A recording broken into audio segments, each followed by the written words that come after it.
Welcome! In front of me I have AMAZFIT Bip S, and I'm gonna show you how to soft reset this device.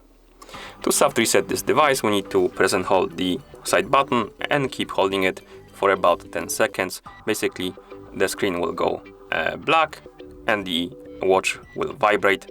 Then we can release the side button. Okay, let's press and hold the side button, keep holding it. When the screen goes black and the watch vibrates, you can release the button, and after a second or two, the watch will turn on again, and that's how you soft reset this device. Thank you for watching. If you found this video helpful, please consider subscribing to our channel and leaving the like on the video.